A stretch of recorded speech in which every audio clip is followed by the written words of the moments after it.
I have great pleasure in presenting to you another timeless treasure. Do you like collecting? Then please subscribe to my channel and don't forget to click on the like button because it does something very special. It makes you younger. Hello YouTubians and internet adventurers, how's your week been? Mine's been pretty average, but we have some lovely cards for you. Military ones. They're Britain's defences against Hitler. That's not the actual title, it's just Britain's defences, but obviously these were produced prior to the Second World War, almost kind of anticipating the event. Quite a few sets of cards came out prior to the war years. This one was issued by Carreras in 1938. Okay, you're probably asking, well, why am I not showing any card sets that were issued actually during the war? Well, the problem was cigarette card production ceased during those years because of severe paper rationing, and that rationing went through right until the 1950s, carried on right until the 1950s.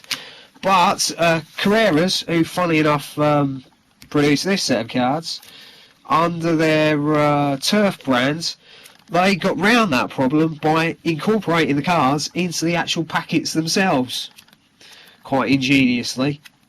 And the basic idea was these would have had flaps around the four ends, so the customer would trim them down to size. But of course, the ones with the flaps are the ones that are worth the most these days, are quite sought after, and some of them fetch reasonable amounts of money. Although at the time these weren't as popular as the multicoloured pre-war ones.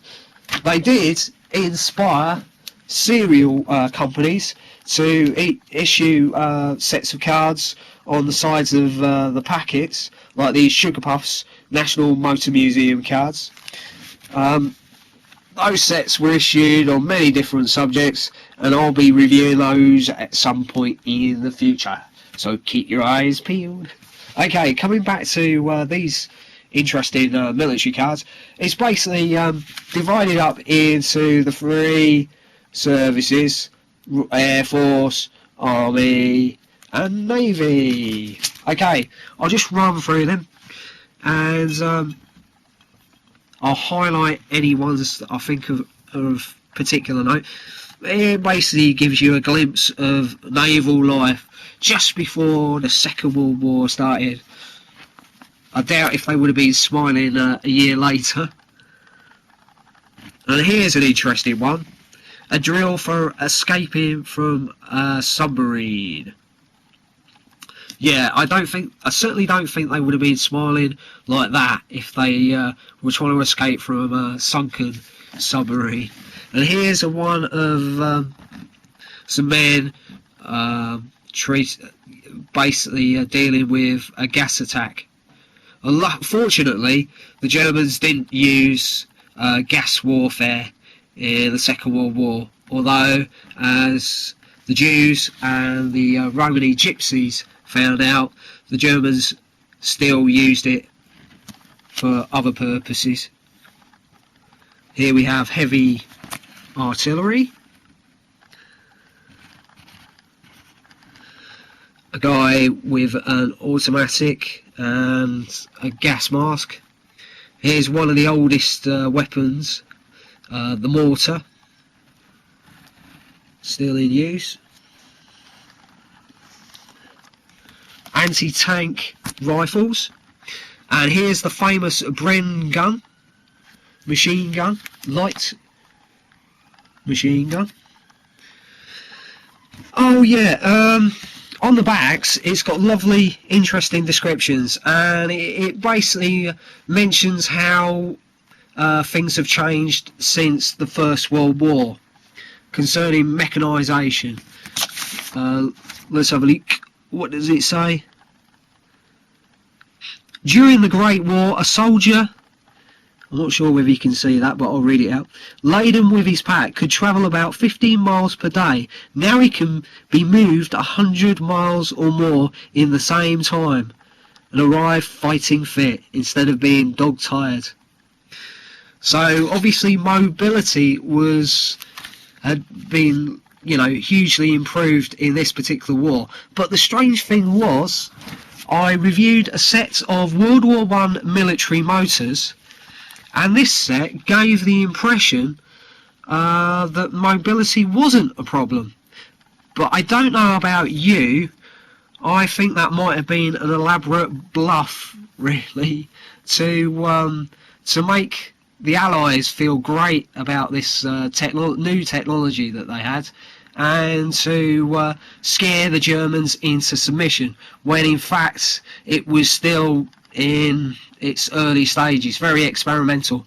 Here's a Caterpillar tractor which inspired the first ever World War I standard issue military tanks. So that's quite interesting. So if you haven't seen that video yet, you need to check that out. It's really interesting. Okay, and we'll go through here. Anti-aircraft gun, I believe. Yeah, barrage balloons, tanks. Now, they had tanks towards the end of the First World War, but they weren't very fine-tuned. They played more of a psychological, had more of a psychological impact than practical, because they kept getting stuck. And here's some fighter planes.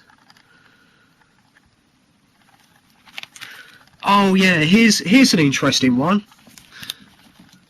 Here's a man who has just been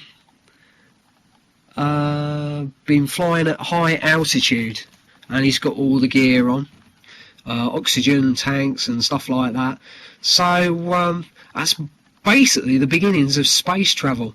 And on the back it says, this picture shows one of the airmen, blah blah blah, with breathing apparatus, stratosphere visualised here. Scientists visualise that here are the battlefields of the future. So that's quite interesting. So yeah, quite a few fascinating military sets were issued prior to World War II, but unfortunately due to paper rationing, none were actually issued in the war years. Thanks for watching. If you'd like to find out more about this particular item or other such items, please feel free to pop by my website at creamofcards.com. Please check out these great videos, and if your video's not included in this list, don't worry, I might add it to a future one.